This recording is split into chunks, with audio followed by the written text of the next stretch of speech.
Hi, and welcome to this training video on how to think like Google, often referred to as search engine optimization or SEO.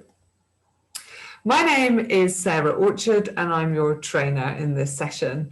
I'm also the creator of getfullybooked.com. I also run a tourism business myself. I have a luxury treehouse accommodation business, so I understand what it's like to have the challenges of operationally running your business, wearing lots of different hats, and also having to do the marketing. So how does Google see your website? And what is your website actually telling Google about what you are as a business and what you do? I'm going to talk you through 3 hidden changes that are on your website. If you make these changes, you will get more free traffic from Google.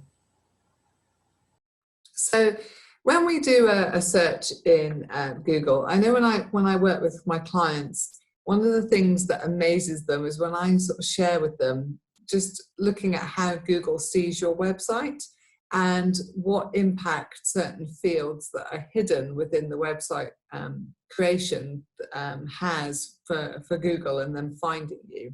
So let's just do an example, a search here where I'm going to type in bed and breakfast in the Forest of Dean and see what comes up. So this could be a very typical search that you're a potential guest, or it could be also someone staying in a hotel, or it could be someone trying to find a restaurant. But I'm just going to use bed and breakfast as an example.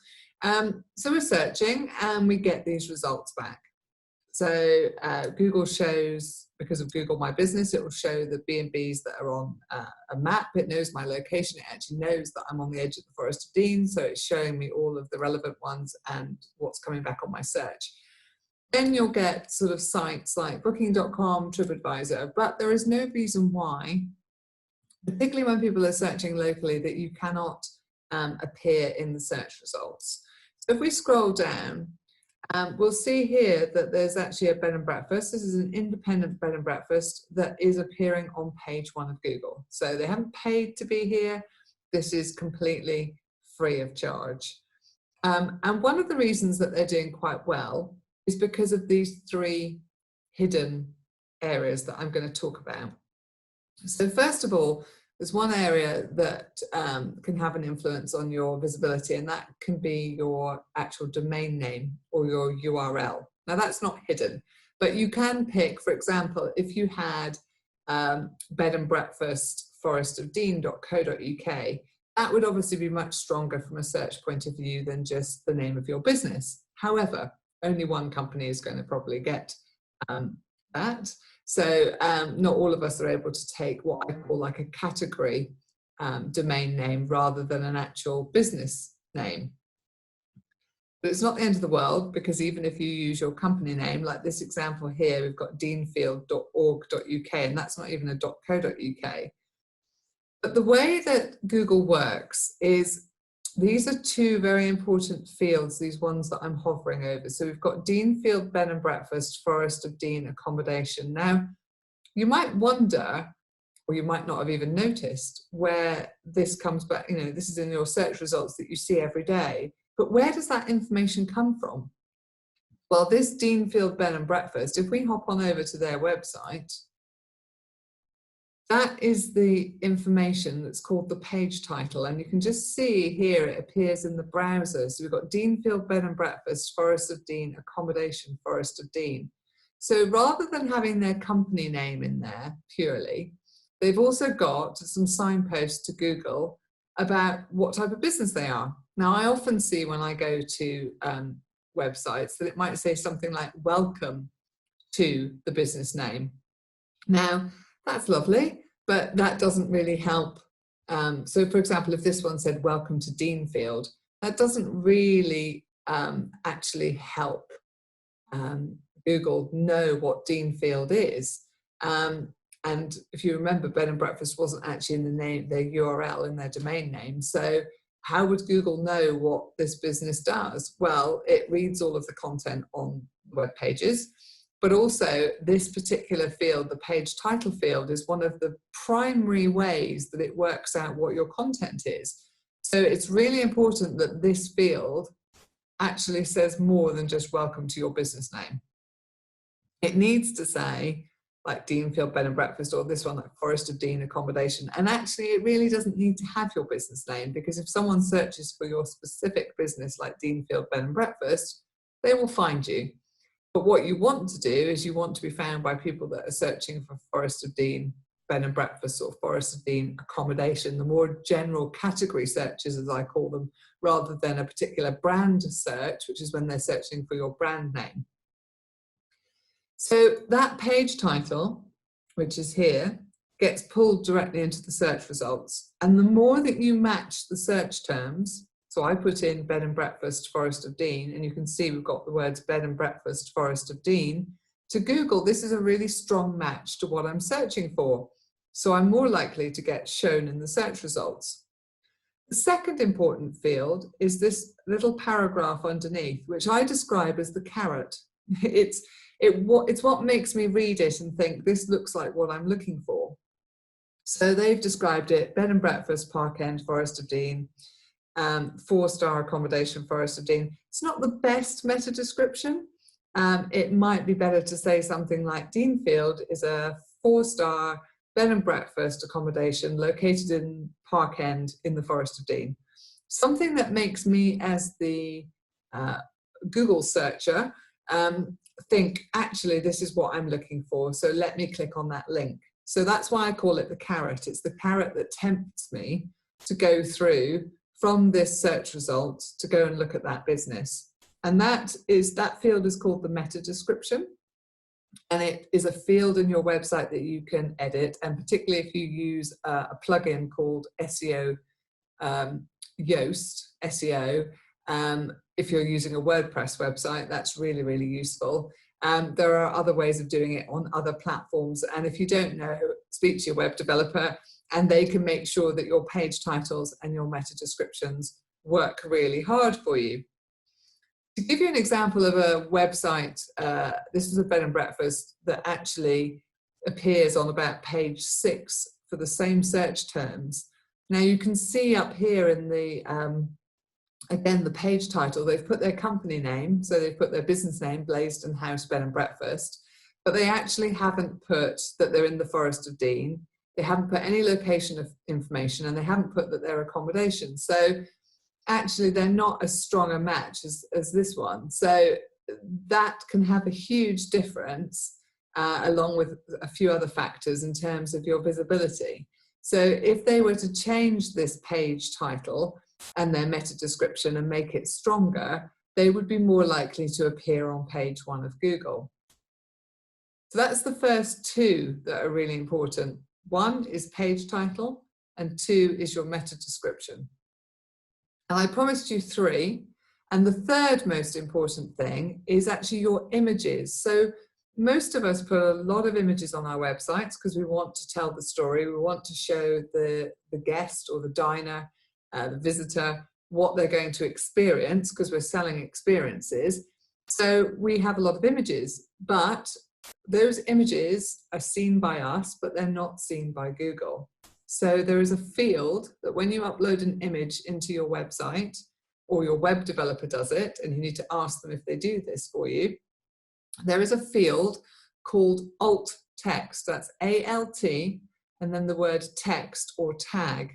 And basically that means alternative text. So it's been designed for screen readers, for people with visual impairment, and it reads the text and would say that out loud in terms of what the actual image is. Now, we don't need that, but also, Google is an algorithm, so it can't see like we can. So it uses that alt text field to be told what the images are. So if you upload all of your images to your website and you actually give them really good alt text, which plays back the same keywords. So if this example, I would be putting in bedroom and then an upstand and then bed and breakfast accommodation Forest of Dean. If you put keywords in there that people are searching for, not only will your images come up in an image search, but it will help in terms of your ranking and appearing on page 1 of Google for the main search results. So those are 3 really simple, but a bit of a sort of eureka moment in terms of, if you can get those fields right on your website, it'll make a huge difference in terms of being able to get free website traffic from Google. So now that we know what those hidden changes are, we need to understand what keywords we might put into those fields. So one of the first things you need to do is some keyword research. So this is to identify the keywords that your audience uses. So these are the search expressions that they put into Google when they're trying to find a product or service. So you need to think about, when they're trying to find your business, they may not know your business name, but they may be thinking that they want to find, for example, a bed and breakfast in the Forest of Dean, or a family-friendly attraction near Cheltenham. So they need, at the end of the day, to put those search expressions into Google to find what they're looking for, and they may not be specifically searching for your business by name.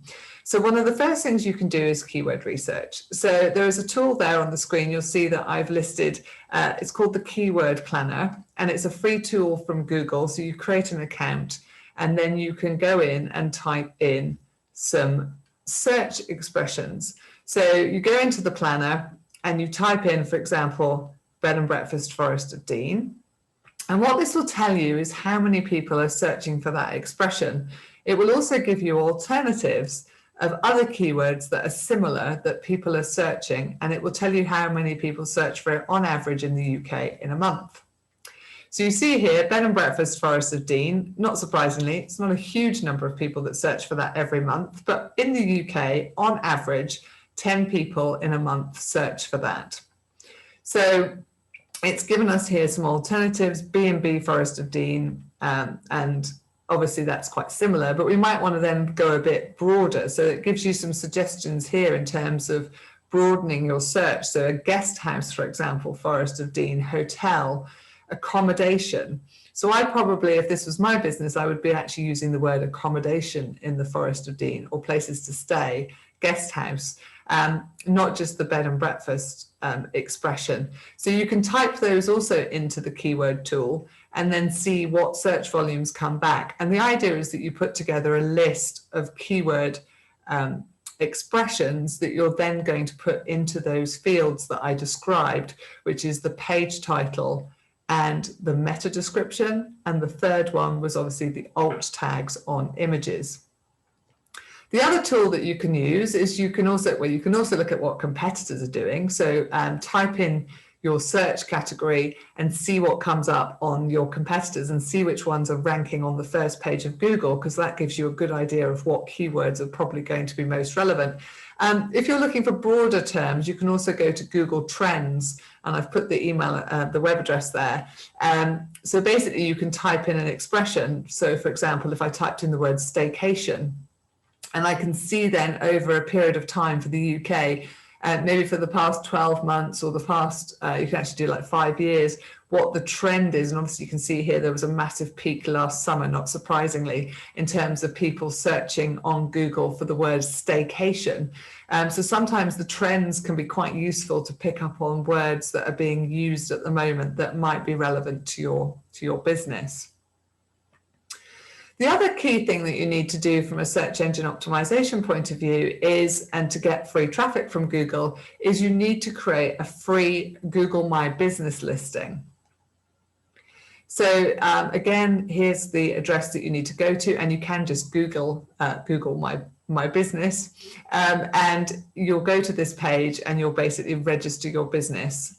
And what this does is this actually creates the listings that we see coming up both on the Google Maps, but also you get these listings that appear at the side. So if someone actually types in your business name, so for example, we were looking at Deanfield Bed and Breakfast, they've created a free Google My Business listing, and you can see it comes up with a description linked to the website. Also things like your Google reviews will go in here as well.